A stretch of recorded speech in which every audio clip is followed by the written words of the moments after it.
What is your dream for Africa? My dream for Africa is an Africa that will be food secured. Yeah. That means an Africa where the food processing sector will develop. One of the most experienced person with diverse knowledge from Ghana and is none other than Christian. As we always say, it is more important for us to have people introduce themselves so that we can understand better what they are and what they do. Thank you so much for joining us and introduce yourself to our community.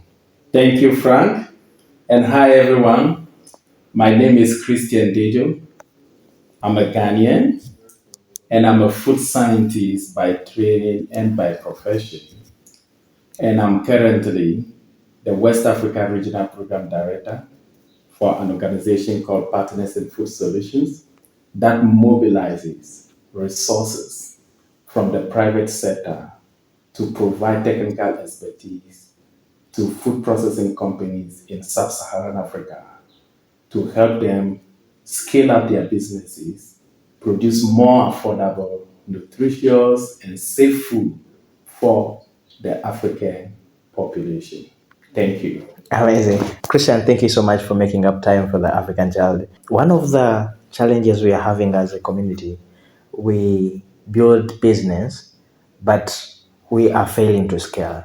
What kind of advice can you offer to us? Thank you, Frank.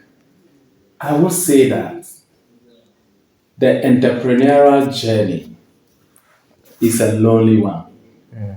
The entrepreneur is a visionary. You have this passion, you have this idea, and you really want to see to its successful implementation and scale up. However, you need the right connections and partnerships to help you navigate the turbulent business environment in Africa. Yeah. For example, if you are a food processing business that want to really establish a food processing company that will really make impact, you need to learn Yeah. from others. And how do you get that experience? First and foremost, you need the right partnerships. Yeah. You need to work with the regulatory bodies in your country. You need to work with the industry sector. For example, if you are in the fruit juice processing or fruit and vegetable sector, definitely in each country in Africa, you will have it could be the Horticultural Association of Kenya, or it could be the Fruit and Vegetables Association in Ghana. You need to look for these industry sector associations or networks and find out what are the things that you must put in place in order to succeed in this industry sector. And then also you need to work with government agencies. For example, in Ghana, we have what we call the National Scale for Small Businesses, or we have the Agency for Youth Employment. You need to work with these associations. And then also there are international partners like Technocell, GIZ. These are all partners. Another one is JICA. They all have interest in some of the value chains in Africa. If you approach them, they will give you the necessary support. And some of them will even, they do organize exhibitions where they facilitate opportunities for entrepreneurs from Africa to go to other countries and learn best practices. For example, JICA and others have organized forums for rice processors in West Africa, where they took them to Thailand and Vietnam to go and learn how rice farming is done and how rice processing is done and the distribution. This exposure give entrepreneurs that experience, and when they come back, they are able to implement best practices to help their businesses succeed. But sometimes entrepreneurs just operate in silos, Yeah. and that more or less kept them in the dark. They don't know what is happening. They are just doing what they thought is necessary. So sometimes you see food processors producing food products that they think the market will buy. But it goes to the market and then they realize that this is not what the market needs. Yeah. So sometimes you need to learn from others and you also need to do some kind of research Yeah. as an entrepreneur. What is your dream for Africa? My dream for Africa is an Africa that will be food secured. Yeah. That means an Africa where the food processing sector will develop and we have food processing companies producing affordable, safe, and nutritious food for local consumption so that we reduce the food import bill. Because I believe that Africa currently have the largest arable land in the world. Yeah. And Africa is the growth pole of the global economy. Why? Because this is the only continent with a growing young population. Yeah. Europe is aging, North America is aging, but the the average or the median age of the African today is 24 years. So it tells you that this continent has the largest population of young people. Yeah. And these young people are talented. And if we are able to direct their energy into the right sector, which I think is agriculture and agribusiness, we will see an Africa that will be food sufficient in the next 10 years. Thank you. What approach do you think is the best to get access to funding? I always tell entrepreneurs that when you are starting a business, initially, don't think about money, but think about your business providing or solving a societal problem. That is the first thing. If you have an idea that can solve a societal problem, then you have a successful business. Yeah. And at that point, the only thing you need is passion and creativity and the right connections. Yeah. The connections could be talking to your friends and relatives to buy into your idea by giving you some angel capital to start the business. And as you scale up gradually, and you now have a product or a service that is solving societal needs, then 50% of your problem is solved. Yeah. At that point is where you should be thinking about getting funding. It could be debt or equity to help you scale up. But most of the time, you see startup and they are all thinking about looking for funding. And you see them, you realize that most of them, they end up becoming grantpreneurs. They are just chasing for grants. You see the business owner traveling from one conference to another conference, chasing for grants, writing proposals. Yeah. And at the end of the day, the core thing they should be focusing on, that is the business idea. A business idea. Yeah. They don't have time for that. They get the funding, but they don't put it to good use. Yeah. But those who focus on making sure that their business idea is meeting societal needs before looking for funding, they survive and scale up.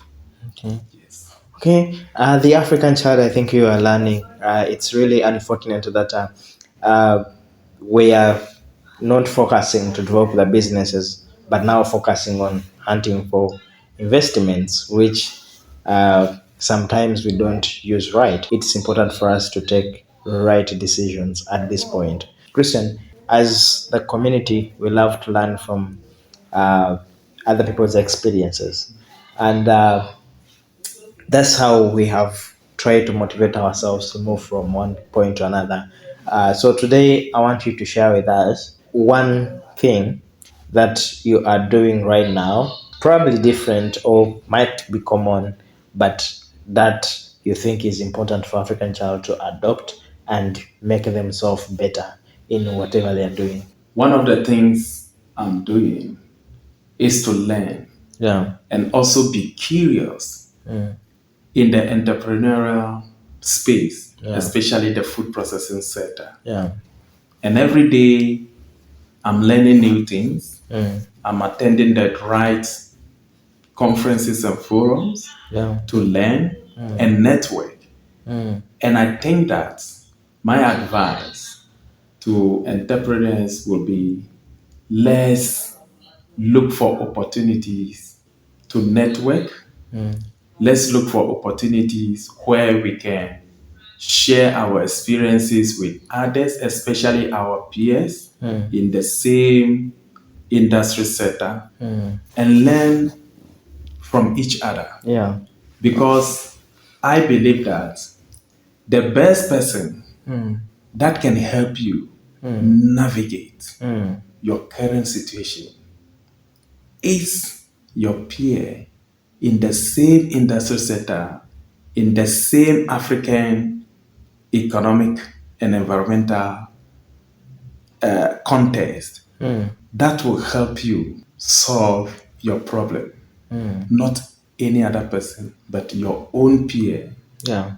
from the same industry sector, from the same economic environment, will be your right sounding board Yeah. to give you idea to navigate your current problem. What are some of the mistakes we see entrepreneurs are making and yet they are costful? Yeah, a typical example is I'm always amazed when I visit food processing companies, and sometimes I see expensive idle equipment Yeah. in the factory. And then I ask, why are you not using this equipment? And they are like, okay, I bought this equipment from this country, but now I can't use it. Probably sometimes it's because the equipment is not the right size for the scale of business. Yeah. I will give you a typical example of a business I consulted for some years back who was into soya processing. Yeah. So this business started as a soya bean milling company producing soya meal. So they extract the oil from the soya, and then the meal is the main product for them because that's what they sell to the feed, animal feed industry for animal feed. Feed. Yeah. With time, they realize that they are generating excess crude oil. And then now they decided to add value to the crude oil to make it refined soybean oil for human consumption. That is a good idea. But the approach wasn't right because they just went for loan from the bank, high interest loan, and went to the internet and made some just searches and just order for an oil refinery machine. The equipment came, and then they realized that the equipment has excess capacity than they need. Because this is an equipment that need a minimum of 5 metric tons of crude oil Yeah. to run. Wow. Meanwhile, their daily output of soybean crude oil at the time was 1 metric ton. So it means in a week, you can only use the equipment for 1 day, once. Okay. With time, they defaulted the loan. And then the bank was on them to repay the loan. and the business owner was really, really in crisis. If they had sought for an advice from their peers in the same industry sector or from a consultant or even from the food regulatory body in their country, they wouldn't have been in that sad situation. So some of those mistakes Yeah. can be mitigated if business owners will look for the right advice. And I can tell you the right advice is here, Yeah. is close to them. But if you don't go out asking questions, you wouldn't know the right thing. And you will be making mistakes that will be costly to your business. Wow. From your work of consultancy, you have had successful stories of entrepreneurs turning from small amount as maybe $100,000 to million, 5 million, 2 million, or what have you. So where is the magic? The magic simple lies in successful partnerships and networks. I give you a typical example of a business that started producing indigenous cereals in one of the African countries. And the first time I met this company, that was in 2016. This business was at the time 2 years in operation, and the entrepreneur was so passionate about this business. And we met at the business pitch competition where she pitched her business idea and panel of judges. I was part of the panel of judges, and this company came out as the second runner up or so. And at the time, the annual turnover was just less than 200,000 USD. Yeah. 5 years later, that business had an annual turnover of $2 million. And I asked the entrepreneur, what happened? And she said, it's all about joining the industry association in her country and working with them. And then she was assigned a mentor who also happened to be a successful female business leader. And she told me how this successful, experienced business leader mentored her, opened her eyes, guided her to the right opportunities, forums to attend, conferences to attend. And that really was the game changer for her. Through that mentorship, she got the right opportunity for funding. She got the right opportunity for grants. Yeah. She got the right opportunity for government subsidies. She got the right opportunity for technical advisory service providers. And this combination of opportunities put her on the right trajectory for sustainable growth to where she was. Okay. At the time I met her 5 years later. Okay. So, like Helen Keller, the renowned American civil rights activist and author, once said, alone we can do so little. Together we can do so much. Yeah. So, as business owners, let's remember that we need the right partnerships and networks. So, to the African child, my advice to you is that this is the moment for Africa to rise and shine. We are in a period where all the indicators point that this moment is for Africa because Africa currently has the largest population of young people than any other continent in the world. And Africa also has the world's 65% arable land for agriculture. And that has made Africa the growth pole of the global economy. And it is therefore an opportunity for the African child to build skills and take this opportunity to come out with innovative solutions that will solve societal problems confronting the African continent. And with that, you and I will change the narrative of Africa being a continent that is behind the rest of the world. Thank you.